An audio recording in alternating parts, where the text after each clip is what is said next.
Hi, I'm Lisanne Miller with W. Cushing and Company, and it's in the library with Lisanne. Well, kind of dressed in our Polar Tech today and a little warm, trying to stay a little warm. Got the fireplace on because we still have about 6 inches of snow on the ground. So it's a good time to look at our books, and first I'm going to go over some of the books we still have in stock and then look at our new book for today. We still have the Hooked on Cats, which I went over. And this doesn't just do finely shaded cats, but it does cats from primitive to finely shaded, like behind me. Okay, this one is in the book. But most importantly, it has dye recipes for different cats as well. So we do have Hooked on Cats. We do have back in stock the Rag Rugs of England and America. A great book. I love it. We went through it. We do have that, along with the Cop book.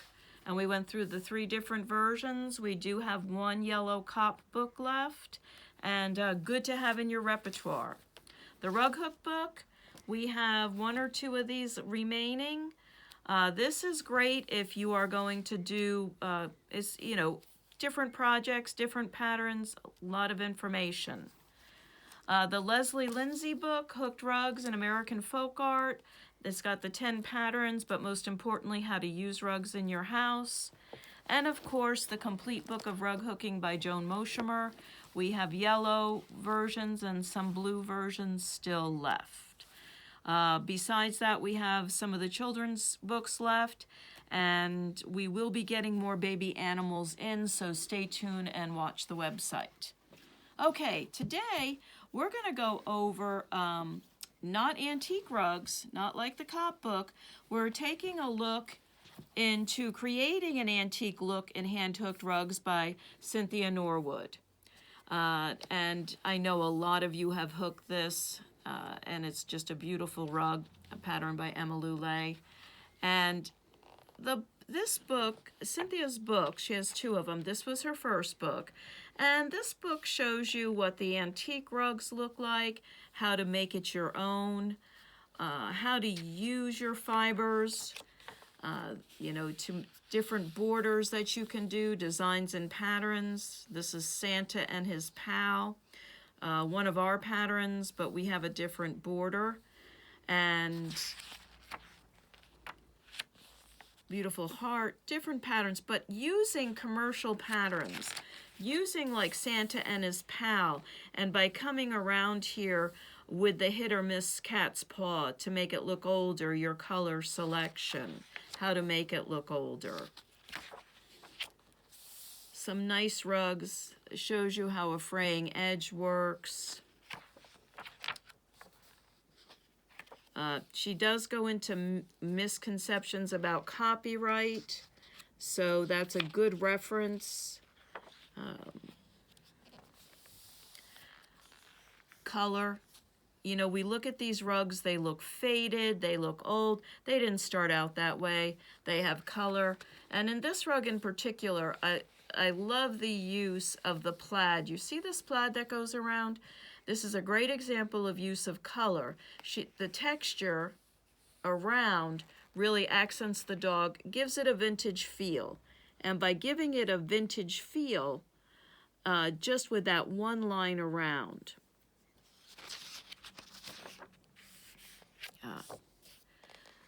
The double cats. Here's a good echo. A lot of times we use echo and color planning. When we color plan, we forget this.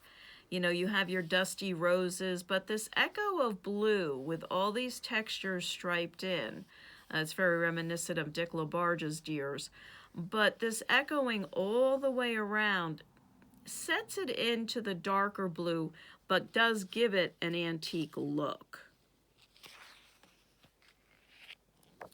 Different ways of hit or miss. This is one of our patterns. I love this pattern. It's a frost or a Burnham. I believe it's a frost. I love it because you can do it. This is done mainly in a monochromatic. It has a very masculine feel, but I love all the oak leaves and the acorns. It's on my to-do list. It should be on yours, because you don't have to do it a finely shaded deer. You can take this apart into sections to make it look older. You know, you can use this and do mock scrolls, and again with the leaves. Wonderful, wonderful pattern. A Magdalena stack. You can see it's a wider cut, and the use of, and look at all the textures that you can use. You can go into your stash and use your textures. Width of cuts and hook sizes. You know, any size cut goes when you're recreating a prim, because they hand cut. And hand cutting your wool is also very acceptable. Here's some older rugs. A shaded rose, an attempt at a shaded rose. The ducks in the pond. And notice again the echoing, and you'll see these little blocks throughout. That helps you to create that, and Cynthia explains that. And also how to hook the main design. You know, you may have your main design and then subsequent animals, or your main design could be over here. She goes over that very, very well. And if you notice, here is the main design, and we're back to that block method of using textures. Again, great graphics on this. This is a pattern that this is a flower that everybody seems to get caught on. This is Old Nutfield. This is one of our patterns. And people shy away from it because of the flower and the leaves. But look at these layers. And if you look at the layers and you look that these leaves are just there, they're not finely shaded, you get that look, that antique vintage look. And that's a good representation of it. And this is Magdalena's bed rug. As you can tell, look at the color choices. Very bright, nicely done. Does not have to be dark and dull. Hooking the background. You see, in this place, they're just shapes put in, almost like puzzle pieces, not quite. The echoing and then moving into shapes really helps you to create an antique rug. That really helps the look. Here's a great job at echoing.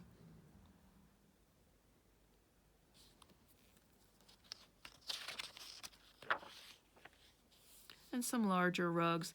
This is more of a higgly-piggly. And this is a bed rug. But if you notice, even with the bed rug, it's not finely shaded. It's probably hooked in a 6. Well, it's Marion Ham's. It's probably hooked in an 8.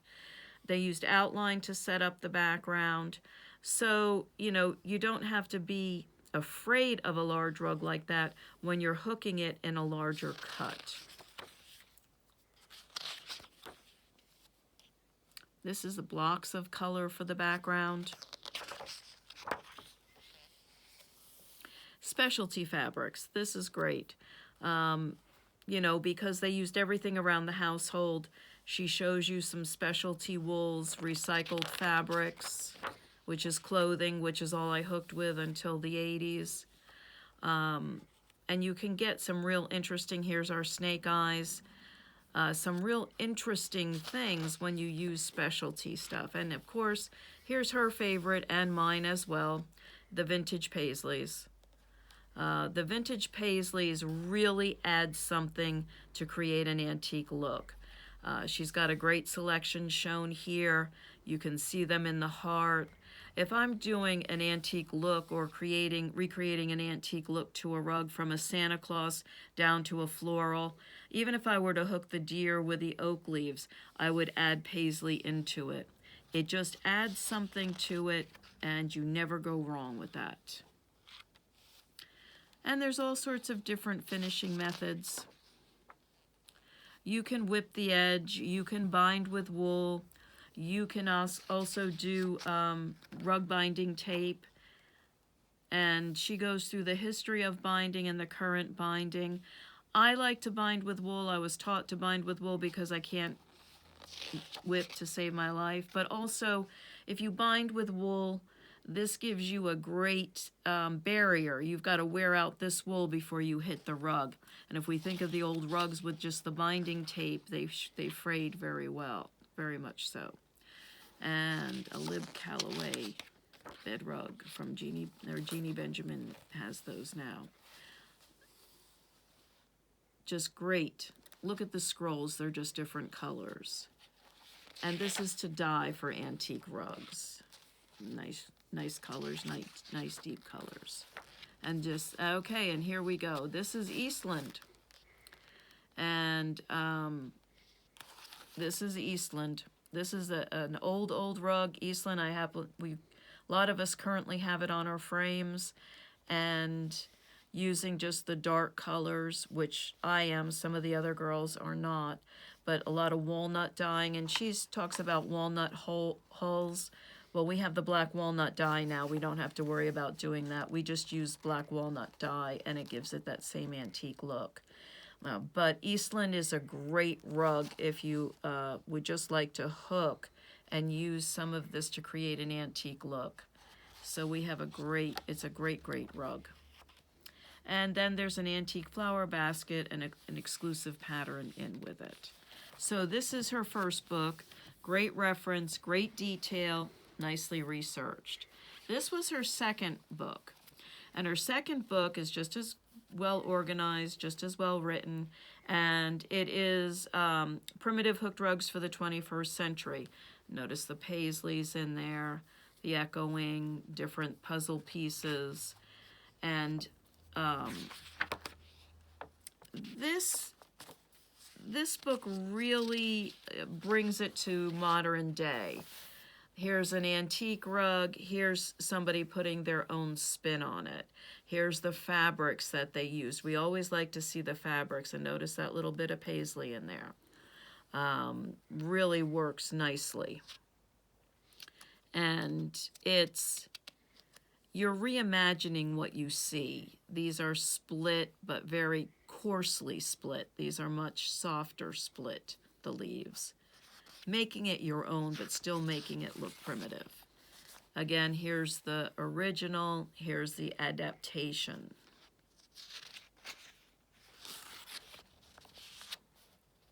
Original adaptations. And this is an interesting thing to put the lamb's tongues. Lamb's tongues really do help create an antique look. And reimagining it. Look at the border. The border really helps and adds to it, adds a lot to the rug. Original, reworked. I like this rework, Scrolls Galore. I really like it because of the red. The red really accents the greens and interlocks. These are a little bland, but they still get the point across. Flower basket, reimagined flower basket. Very plain, would have been a bedroom rug. Reimagining it. And she gives you a brief history. She goes through some different things with the brief history. She talks about Burnham, and look, here is Homeward Bound, which I hooked. And this was this is a Ralph Burnham original from the copper plate. And it's all in textures. There's no dyed wool, because they wouldn't have used dyed wool to give it that look. Here's another Fernwood Scrolls.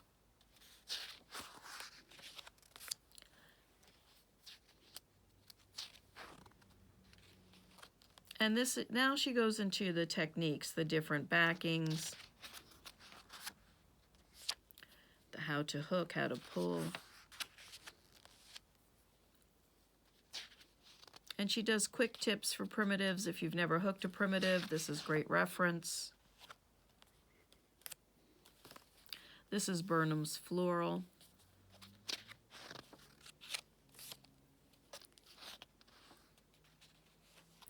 Great fabrics. Of course, we all like great wools for primitive rug hooking. Here's her paisleys again. Here's her paisley bird using those paisleys. specialty paisley right there, the baptismal paisley, the green paisley. Look at that green paisley. Oof. Just makes you want to hook with it. Her paisley cowboy boot. And the puzzle piece dyed background. And these are wools, and these are magic fabrics that you can use to create the look.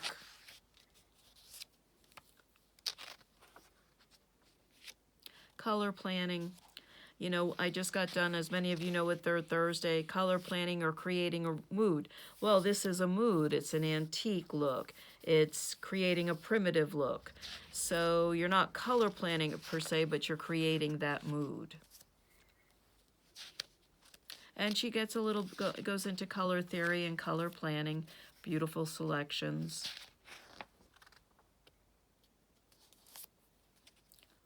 And what I like is, if you're new to this and you don't know how to lay out the colors or what the colors are going to look like, she does lay out colors that will work and wools that will work. You may not have the exact wools, but you can mimic it a little bit.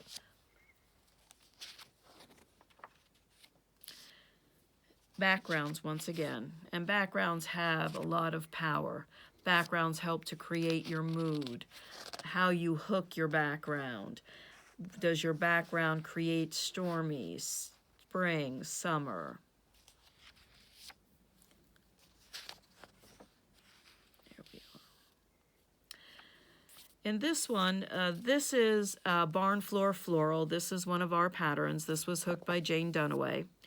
And in this one, it is an excellent use of echoing around the design with different values of brown. And Cynthia thought this was an excellent example, just using one color but different values. Also, if you notice that she's put the lamb's tongues in the corner and only did the hit or miss down the bottom to anchor it. She used all the colors from in here. And great use, it looks older. Again, more echoing. This is old Nutfield, but with a different edge. Look how the border changes it. So when you look at the Frost and Burnham patterns that we have, you can just imagine all different colors and putting your own spin on it. And then here you have the slants and the lamb's tongues. Wonderful hit or miss, echoes back to the motif. Borders, the antique rugs had borders. To border, not to border, that's always a question. That's up to you. Sometimes you need it to fill a certain spot, and Cynthia goes into the different types of borders that there can be.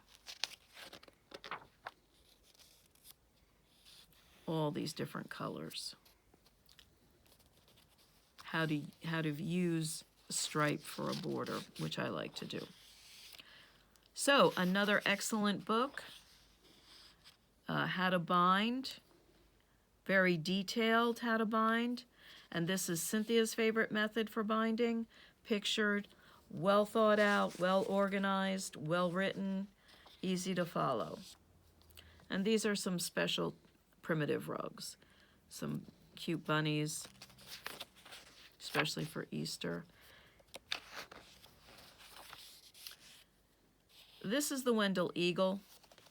The Wendell Eagle has been around for a very long time. And you can do the scrolls. The eagle looks best done with textures, but somewhat outlined. Look at these textures to get the old feel. The red background is stunning. We have examples on the website with blue and different other values, but if you see all the values, it looks just wonderful. Just wonderful.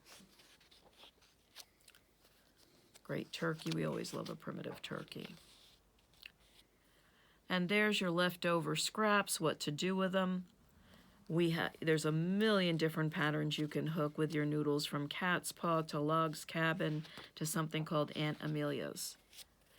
And this is the antique cornucopia. This is the Chilcott double cornucopia. It is a Pearl McGowan. And the Chilcot Double Cornucopia, it has a different border, and it happens to be the rug that I have in my interpretation underneath the books.